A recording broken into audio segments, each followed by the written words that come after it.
जय हिंद दोस्तों। जैसा कि आप सबने थंबनेल से अंदाज़ा लगा ही लिया होगा कि हम आज बात किसकी करने वाले हैं। टीआरई 4 वैकेंसी के बारे में आपसे बहुत अच्छे से रूबरू हैं, ये तो मुझे पता है। इसका पेपर कब होगा, रिजल्ट कब आएगा, आप सब कुछ जान रहे हैं। अब पेपर होना तो तय है।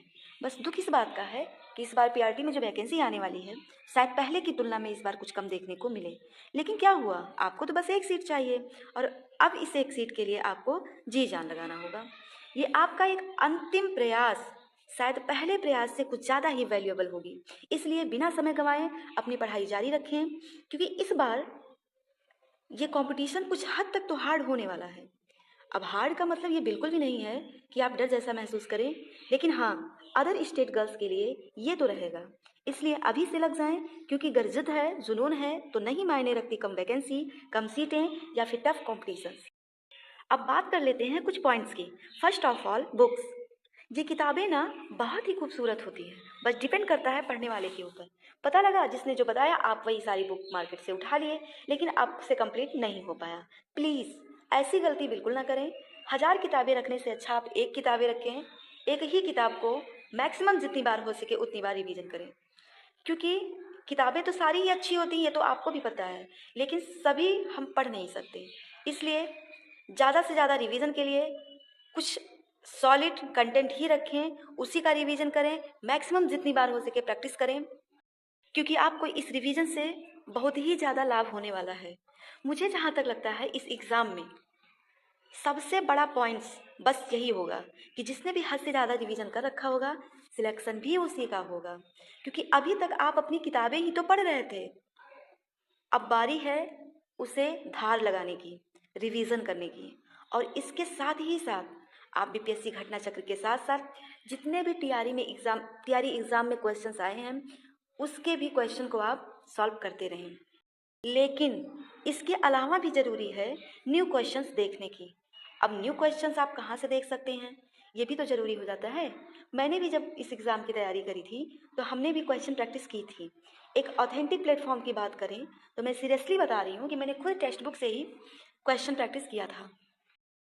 आप खुद भी एनालिसिस करते होंगे तो आपको पता ही होगा कि टेक्स्ट बुक पर जो क्वेश्चंस की क्वालिटी होती है, उसका एक्सप्लेनेशन और प्रीवियस ईयर क्वेश्चन जो भी होते हैं, सब कितने अच्छे होते हैं। आप टेक्स्ट बुक से अपने क्वेश्चन प्रैक्टिस कर सकते हैं, क्योंकि इस एग्ज़ाम के लिए सबसे ज़्यादा ज़रूरी मॉक टेस्ट का ही होगा, स्पेशली टीआरई 4। इस एग्ज़ाम में बढ़ते कंपटीशन को देखकर मैं आपको बस यही सजेस्ट करना चाहूँगी कि आप टेक्स्ट बुक और मॉक टेस्ट ज़रूर लगाएं और उसके एक्सप्लेनेशन को ज़रूर से ज़रूर देखें, डेली प्रैक्टिस करें, उसके नोट्स बनाएं, उसके रिवीजन करें, इतना सब कुछ ज़रूर से ज़रूर करते रहें। अब बात कर लेते हैं मैथ्स और रीजनिंग की। फर्स्ट ऑफ ऑल, ज़रूरी नहीं सबकी मैथ्स और रीजनिंग अच्छी ही हो। कुछ की तो रीजनिंग अच्छी होती है लेकिन मैथ्स अच्छा नहीं होता। मैं ज़्यादा करके लड़कियों के बारे में बताना चाह रही हूँ कि लड़कियों का मैथ्स ज़्यादा अच्छा नहीं होता। मेरी खुद की मैथ्स अच्छी नहीं थी, लेकिन तैयारी तो करनी थी ना, तैयारी करा और आप भी कर ही रहे होंगे तो आपको लग रहा होगा।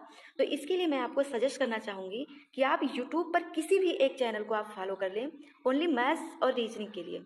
जिस भी टीचर से आपको पढ़ने में आसानी होती हो, सुविधा होती हो, सहज लगता हो, आप उस टीचर से पढ़ें और डेली के डेली उस टीचर की वीडियो को एक अलार्म की तरह कि अलार्म बजा और मुझे वीडियो को देखना ही देखना है, प्रैक्टिस करना ही करना है। तो उस वीडियो को आप देखते रहें, उसकी रोज़ प्रैक्टिस करें शुरू से अंत तक। बस एक ही टीचर का आप देखिएगा और यकीन मानिएगा, इस तरह के करने से आपको बहुत ही सुविधा लगेगी और आप में बहुत ही सुधार होगा। यकीनन ये आपके लिए बहुत फ़ायदेमंद भी होगा। इस तरह बीपीएससी टीआरई के लिए मेरा जो भी खुद का एक्सपीरियंस था मैंने आपके सामने साझा किया। शायद आप भी इसे अपनी तैयारी के दौरान अपनाकर अपनी तैयारी में चार चांद लगा सकते हैं। फ्रेंड्स, आज के लिए बस इतना ही। मिलते हैं जल्द ही नेक्स्ट वीडियो में। जय हिंद।